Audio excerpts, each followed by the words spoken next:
नमस्ते दोस्तों, आपका स्वागत है मेरी इस YouTube चैनल में। आज के इस वीडियो में हम जानते हैं कि आखिर किस श्राप के कारण किन्नरों की उत्पत्ति हुई। जिस तरह स्त्री और पुरुष एक समाज में रहते हैं, उसी तरह इस दुनिया में किन्नरों का भी एक समाज है। मनुष्य जाति की तरह ही किन्नरों में भी दो प्रकार होते हैं, एक किन्नर पुरुष और दूसरी किन्नरी। इससे भी किन्न पुरुष ही कहा जाता है। मनुष्य जाति में हम सब जानते हैं कि स्त्री और पुरुष होते हैं। उनके जन्म की बात को भी हम जानते हैं कि कैसे होती है, लेकिन किन्नरों की उत्पत्ति कब और कैसे हुई, इसे हम में से बहुत ही कम लोग जानते। तो चलिए आज हम चर्चा करते हैं किन्नर समाज के इतिहास की और जानते हैं कि कैसे हुई किन्नरों की उत्पत्ति। बहुत पहले प्रजापति के यहाँ एक जल नाम का पुत्र था। बड़ा होकर यही जल बड़ा ही धर्मात्मा राजा बना। कहते हैं राजा जल को शिकार खेलने का बड़ा शौक था। इसी शौक के कारण राजा जल अपने कुछ सैनिकों के साथ शिकार करने एक वन को गए।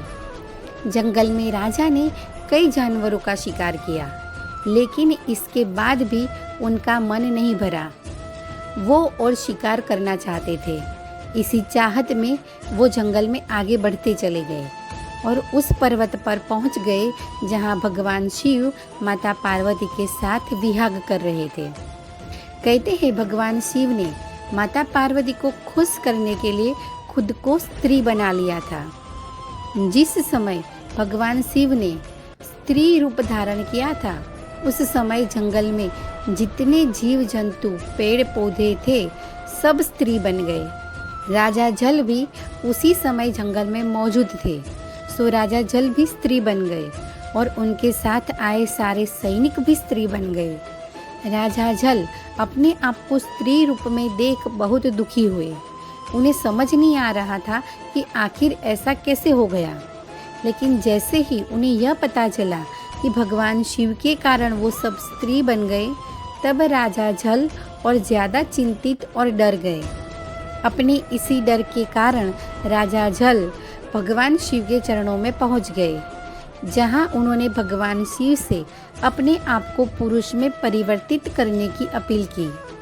लेकिन भगवान शिव ने राजा जल से कहा कि तुम पुरुष तत्व को छोड़ कोई और वरदान मांग लो, मैं दे दूंगा।